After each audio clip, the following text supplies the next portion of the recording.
So, let us briefly discuss what we covered in the last lecture. We were discussing the interaction picture.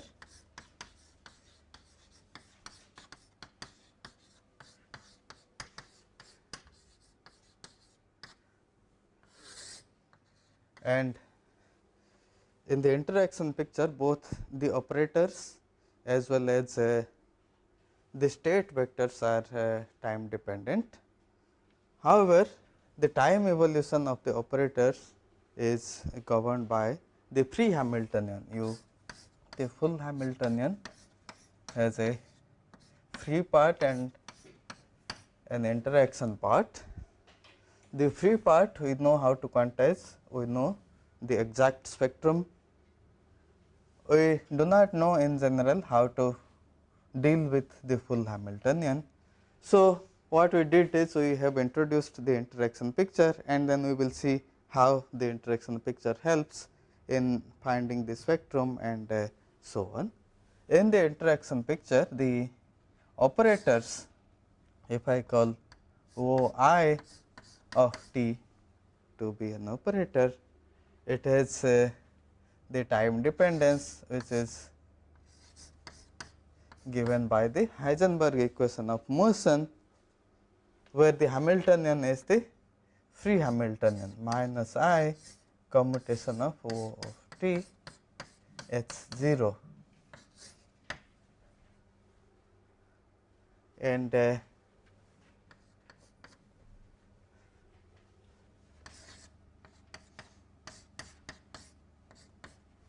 is given by e to the power I h 0 t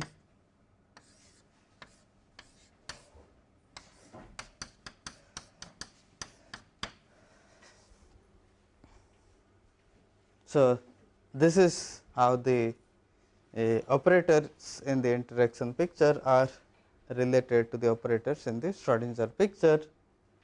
Note that here we took t equal to 0 as a reference time, and then we found the operator in the interaction picture at time t. We need not do that, we can take some time t 0 to be a reference time. In that case, here you should get t minus t 0 in both these places. So, this is how the operator in the interaction picture is related to the operators in the Schrodinger picture. If this is so, then this operator obeys the Heisenberg equation of motion with the free Hamiltonian in place of the full Hamiltonian.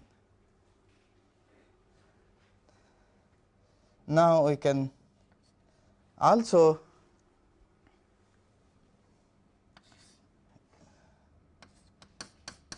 relate the interaction of operators in the interaction picture with the operators in the Heisenberg picture. They are given by e to the power minus I h t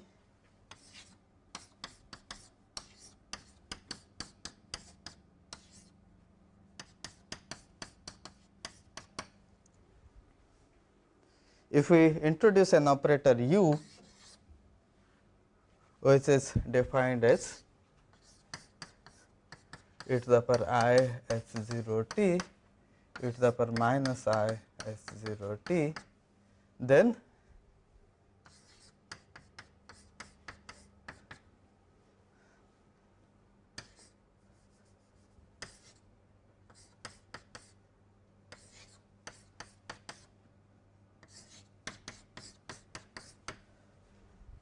this is how the operators in interaction picture is related to the operator in the Heisenberg picture. Okay. So, what is the use of this relation? The use is the following: although we do not know how to solve the full Hamiltonian, we know how to solve and find the spectrum for the free Hamiltonian, and the operators in the interaction picture obeys the equation of motion as if the Hamiltonian is the free Hamiltonian. Therefore, we can solve we can find the full solutions for the fields, and hence any operator which is constructed out of these fields, and this, then we can, from here we can go to the interaction picture and we can find the operators in the both in the interaction as well as in the Heisenberg picture by using this relation. For example, let us consider the Klein-Gordon field. Suppose your Lagrangian density is given by half del mu phi minus half m square phi square plus some interaction term which I will call as lambda over 4 factorial phi to the power 4. This is the interaction term, and hence the Hamiltonian has two parts. One is the free Hamiltonian and the other one is interaction Hamiltonian, where h prime is minus lambda over 4 factorial d cube x phi 4. This is the interaction Hamiltonian, and the equation of motion is given by del mu phi plus m square phi equal to lambda over 4 factorial into 4 phi cube. However, the equation of motion for the free Hamiltonian or the Heisenberg equation for the operators in the for the field, if phi I of t is the field in Heisenberg picture, in the interaction picture, then phi i's obey an equation of motion which is given by del mu phi I plus m square phi I equal to 0. You can consider the free Hamiltonian, which is the Hamiltonian derived from just this part, and you can write down the Heisenberg equation of motion. You can show that that is equivalent to this equation. So, this is the equation obeyed by the field in the interaction picture. However, you know already how to solve this equation, what is the most general solution for this equation. So, the most general solution for this equation is given by phi I equal to integration d cube k over 2 pi cube 2 omega times a I k e to the power minus I k dot x plus a I dagger k e to the power I k dot x. So, we already know phi I in the interaction picture, and from here I can construct this phi of t by using the relation phi I equal to u of t phi of t u inverse of t.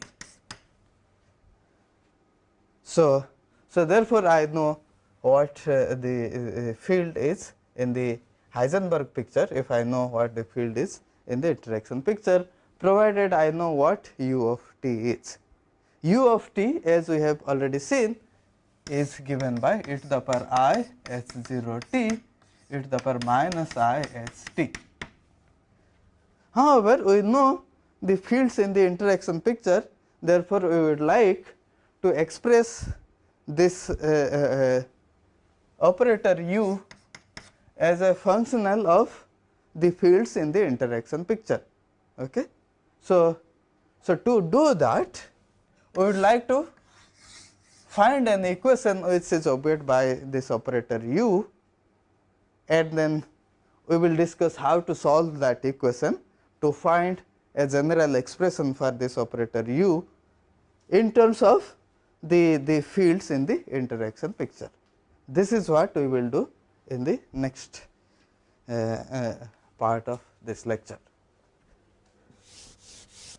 So, let us start with this expression for u of t, which is e to the power I s 0 t e to the power minus I s t.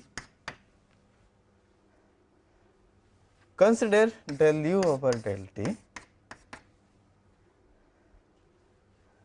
with a factor of I. So, this is I del over del t times e to the power I h 0 t e to the power minus I h t. It is quite straightforward to carry out this differentiation.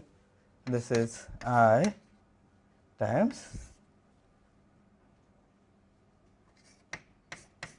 I h 0 e to the power I s 0 t e to the power minus I h t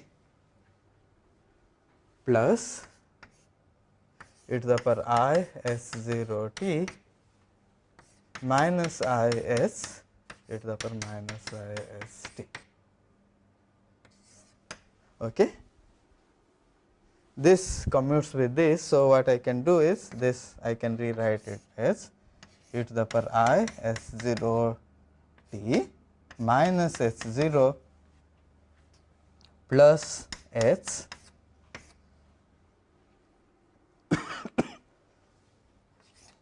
e to the power I s t, right. Now, h minus h 0 is h prime, the interaction Hamiltonian. So, what I get is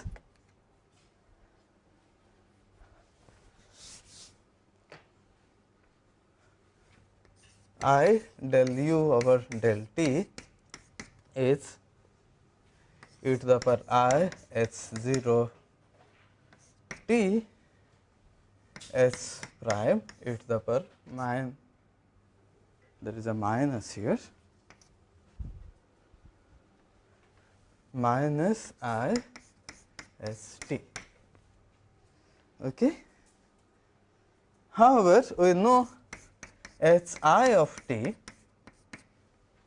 the interaction Hamiltonian in the interaction picture, is related to s prime by this relation e to the power I s 0 t s prime e to the power minus I s 0 t. So, if we use this relation, what we can see is I del u over del t is, here I can introduce a factor of e to the power I h 0 t e to the power minus I h 0 t, which is identity.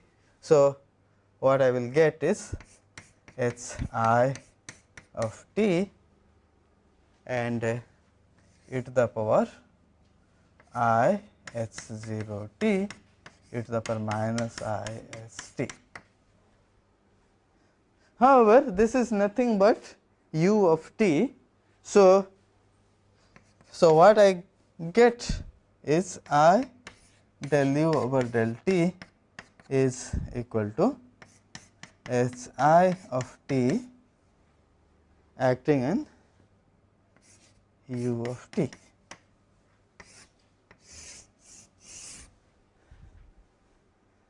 So, what we did is we started with the definition of this operator u, and then we have shown that this operator u obeys this equation. Now, what I can do is I can solve this equation. H I of t is the interaction Hamiltonian in the interaction picture. So, I can express h I of t as a functional of the fields in the interaction picture. So, what I will do is I will solve this equation and then I will express this operator u as a functional of the interaction Hamiltonian in the interaction picture, and hence the operator u as a functional of the fields in the interaction picture. So, let us solve this equation. Before solving, note that since we have defined u to be e to the power I as 0 t, e to the power minus I as t, this implies u of 0 is the identity operator. Okay. So, at t equal to 0, this is identity. Using this condition, we can integrate this equation I del u over del t equal to S I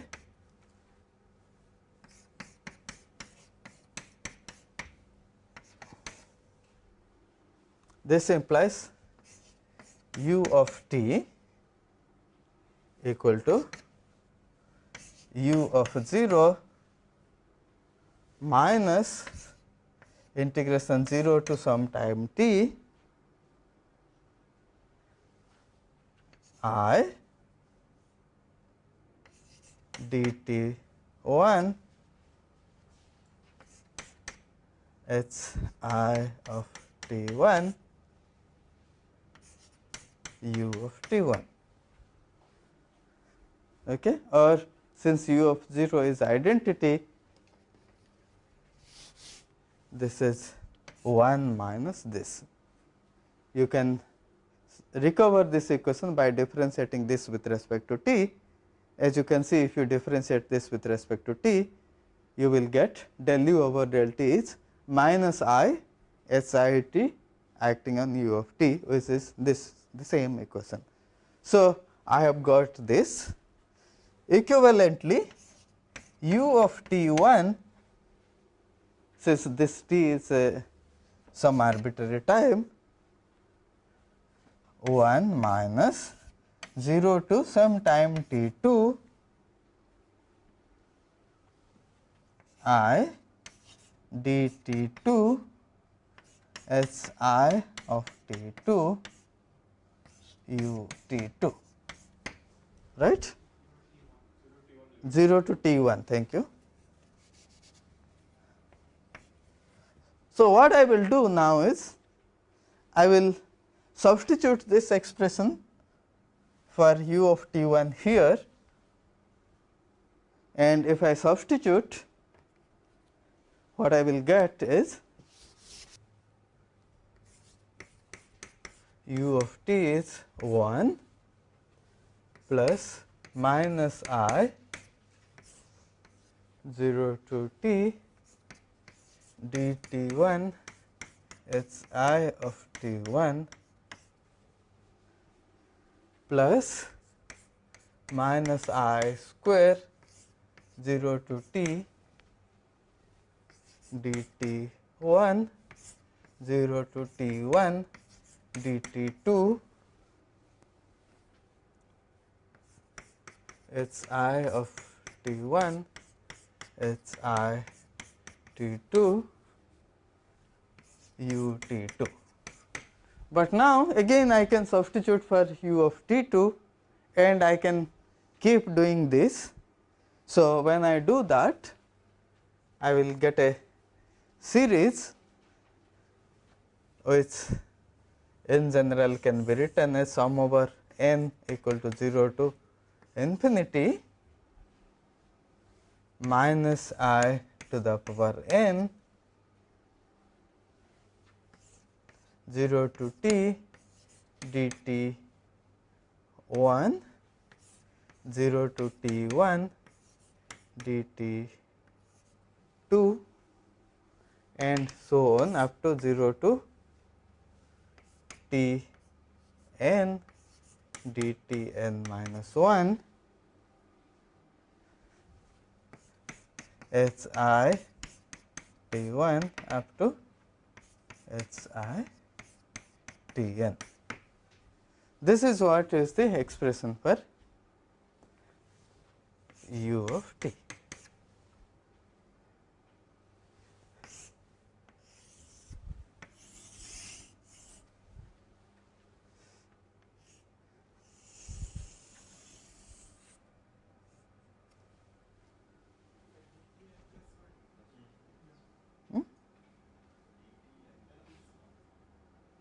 dt n plus 1 here, okay,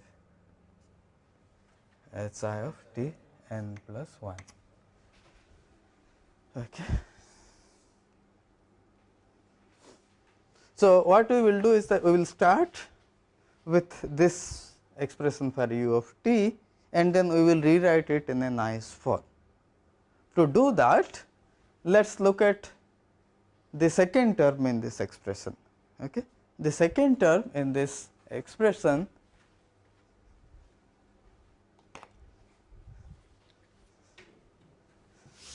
is given by minus I square. So, this is the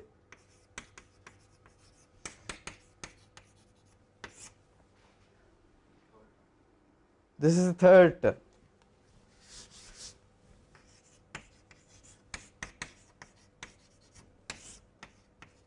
Minus I square integration 0 to t dt 1 0 to t 1 dt 2 h I of t 1 h I of t 2. Okay. So, this is some, I will give this term as some name which is u 2 t. Okay. Look at this t 1 and t 2 are dummy variables, right. So, what I can do is I can, so first of all I can do two things. First thing is this integration limit, this t 1 varies from 0 to t, whereas t 2 varies from 0 to t 1. Okay. Huh? No, there is no u of t 2. So, what we did is we substituted for u of t 2 again, and then this gives us an infinite series here, and we are looking at this infinite series and then term by term, this series term by term, and the second term in this series is given by this.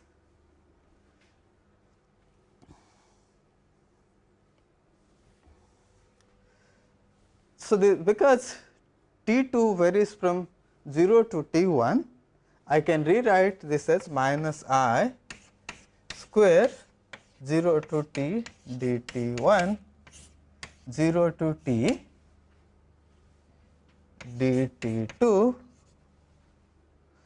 times theta of t 1 minus t 2 h I of t 1 h I of t 2. Is this clear? This step function makes sure that although here I have taken the range of this variable t 2 to be from 0 to t, the step function will make sure that it is non-zero only in the range 0 to t 1. That is number 1.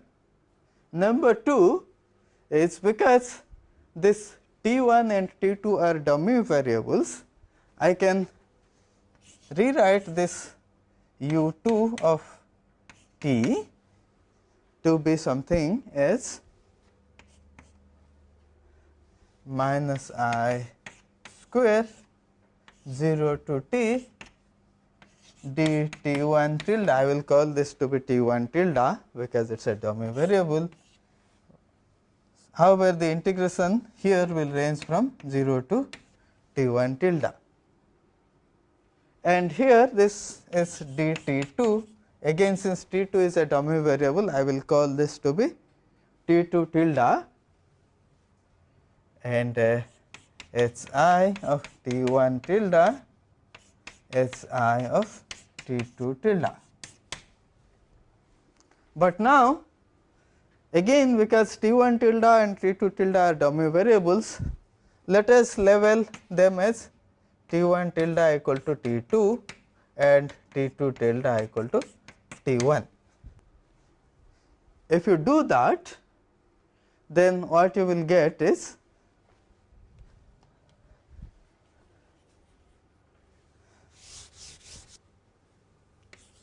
u2 of t will be minus I square 0 to t dt2 0 to t2 dt1 h I of t2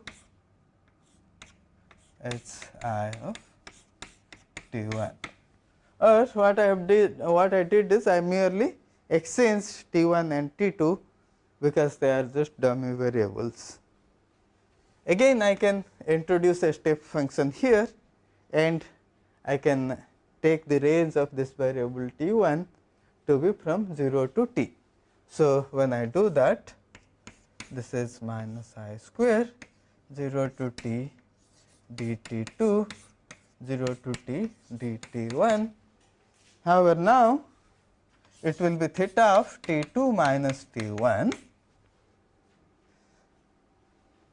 h I of t2 h I of t1.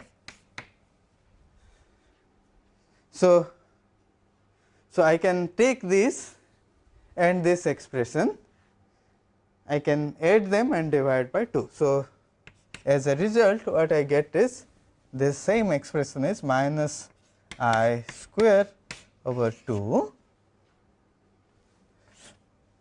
Now,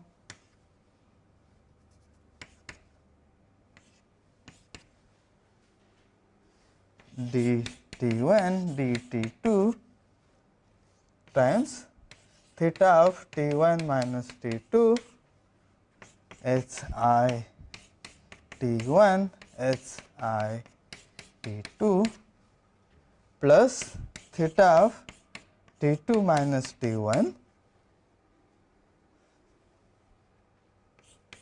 h I t2 h I t1. All right. However, there is a notation that we are using for this particular expression. What is that? This is nothing but the time order product of h I t1 and h I t2. If t1 is greater than t2, then this whole expression is h I t1 h I t2, whereas if t2 is greater than t1, this is simply h I t2 h I t1. Therefore, this is nothing but the time ordered product of h I t1 and h I t2. So, this expression here is given by minus I square over 2 0 to t dt1 dt2 time order product of h I t1 h I t2. You can use the same argument and you can look at the n plus 1th term in the expression for u.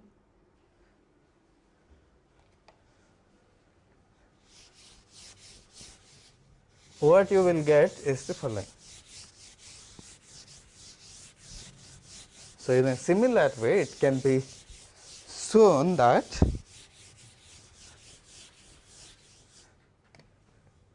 u n t, which is minus I to the power n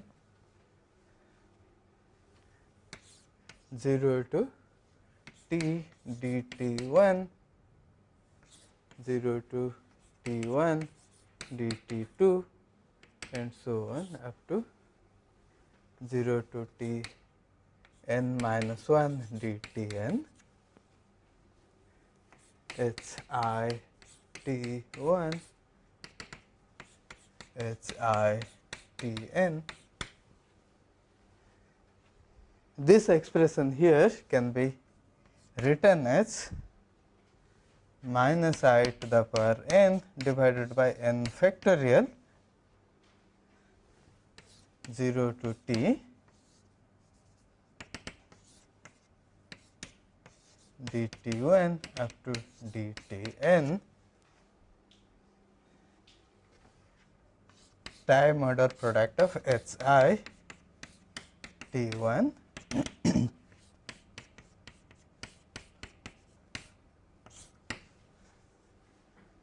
as I have Tn. Okay.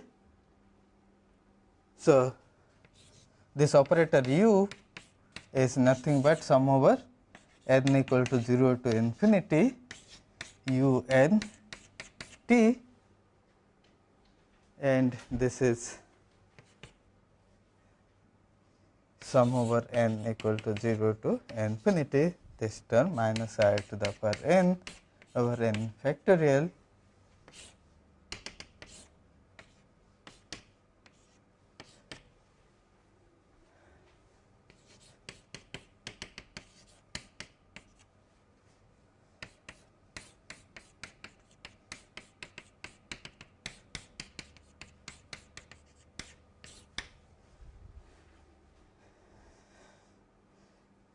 if there was no time order product, this would look like an exponential of these terms.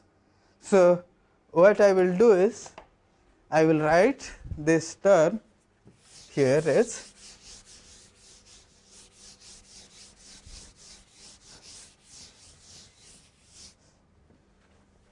u of t is time order product of e to the power minus I 0 to t dt prime h I of t prime, where by time order what I mean, I expand this exponential in terms of the power series of this integration, and in each term I take the time order product of these operators. That is what I mean by time order product of this whole thing. All right. Remember, when we defined this u of t, actually what we did is e to the power I h 0 t e to the power minus I h t. This was the case when t equal to 0 was the reference time. However, there is no reason for us to take t equal to 0 to be the reference time.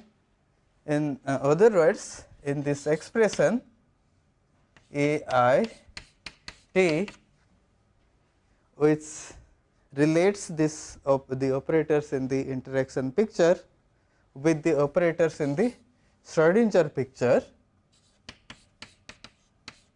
by this relation a I of 0 e to the power minus I h 0 t, I took t equal to 0 to be the reference time, which is arbitrary. So, there is no reason for us to take t equal to 0 to be the reference time. Instead, I can take t 0 to be some reference time and then define the operator in the interaction picture. Then what I have to do is, I have to merely substitute here this as t minus t 0. Accordingly, the operator u will have both t is the time on which the operators in the interaction picture is defined, and t 0 to be the reference time. So, this will be e to the power I h 0 t minus t 0 e to the power minus I h t minus t 0. So, in this case everything will carry through, except that the integration range will be from t 0 to t. This is the only change that is necessary. In field theory, we can define the interaction Hamiltonian density H I of x, I will denote, which is also H I of x t. This is the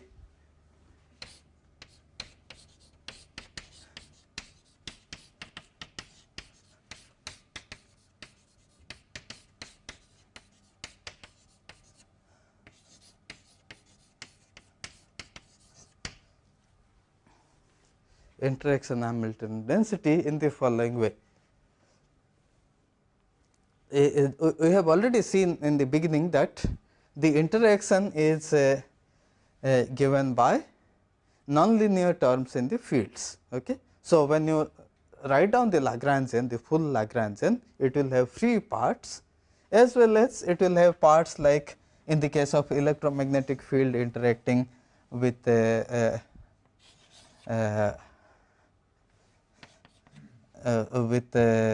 charge scalar field. We have seen the interaction term in the Lagrangian to be something like phi star del mu phi minus phi del mu phi star times a mu plus phi square a mu something like that. The terms were nonlinear in the field, but they were all functional of these fields. So, when you write down the interaction Hamiltonian, this will also be given by integration over d cube x of some Hamiltonian density h I of x. So, the interaction Hamiltonian in the interaction picture typically is given like this in terms of an interaction Hamiltonian density. So, I can write this operator u of t in terms of h I, the interaction Hamiltonian density, and when I do that, this expression will look like time order product of e to the power minus I d4 x h I of x. So, this looks like a Lorentz covariant expression.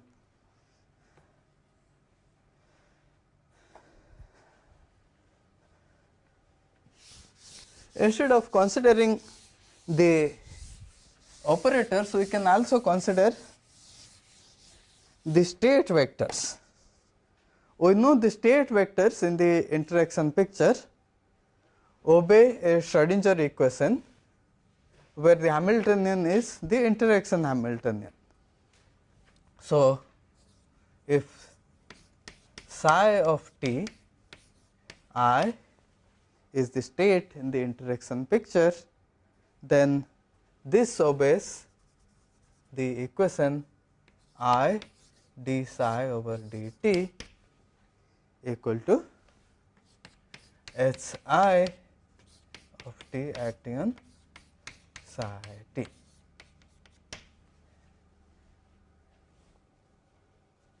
So, we can consider this equation instead, and then we can solve it for psi I of t. When we do that, we can again get some expression like psi t I equal to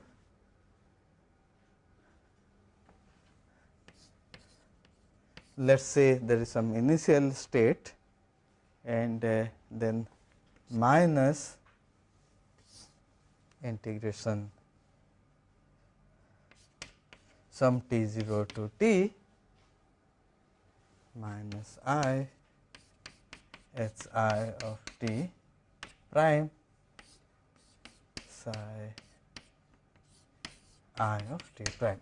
Exactly the same way we can proceed, and then we can solve this equation for the state vector, and then we can get something like that where this state I is defined as psi I of t at time t equal to t0. Okay. And then you can do an iteration, and ultimately what you will get is, again you can substitute for psi I of t prime and so on. When you do that, you will see that again you get an expression where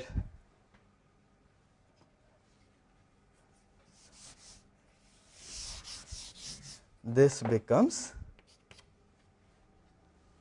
let us write I is psi t at t equal to t 0.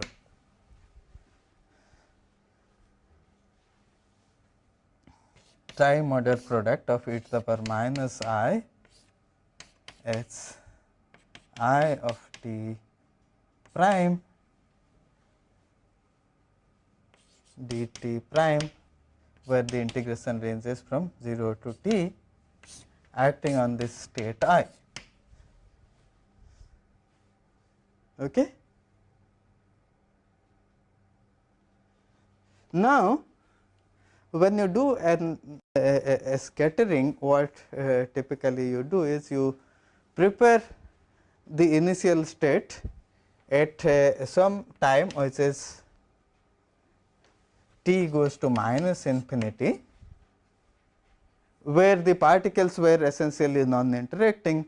So, the interaction part of the Hamiltonian at as time t goes to infinity is 0, and these particles come together, they propagate, they come close, and at some finite time they interact, and then after the interaction takes place, again they just essentially they scatter or they interact, and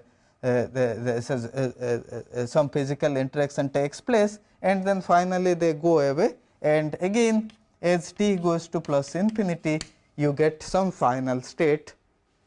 The question that you would like to ask is, what is the probability of suppose you started with some state I as time at time t equal to minus infinity. In presence of these interactions, what is the probability of this state I going to some final state f at time t goes to plus infinity? This is what these are the kinds of questions that you would like to ask. So in this case,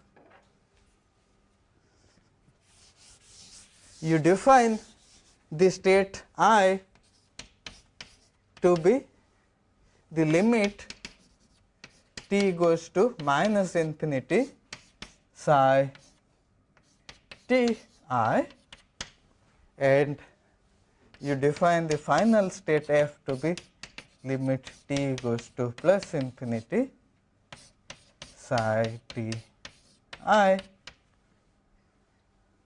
and then from this expression you can see that psi t I is nothing but time order product of e to the power minus I minus infinity to t dt prime h I of t prime, acting on this state I, and from this expression what I can see is f is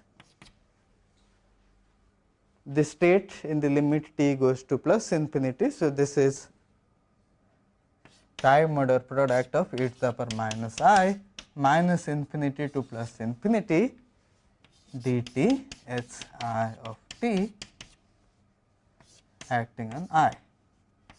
So, therefore, this operator contains the information about the final state. If we know this operator here, we can know what is the probability of this state I at t equal to minus infinity going to some state f at t equal to plus infinity. This is what is known as the S matrix. Okay. So, f is some S times I, where S is time order product of e to the power minus I minus infinity to plus infinity dt h I of t. So, what we would like to find is, we would like to we have already expressed this S matrix as well as the U matrix which is time order product of e to the power minus I from some time 0 to t dt prime h I of t prime is some time order product. However, if we want to evaluate the matrix elements of these operators, the time order product is not a convenient expression. In the next lecture, we will see that we can express this time order product of various operators in terms of normal sum of normal order products and some C numbers. That way, it is convenient to evaluate the matrix elements of the various terms in this expression. So, this is what we will be doing in the next lecture.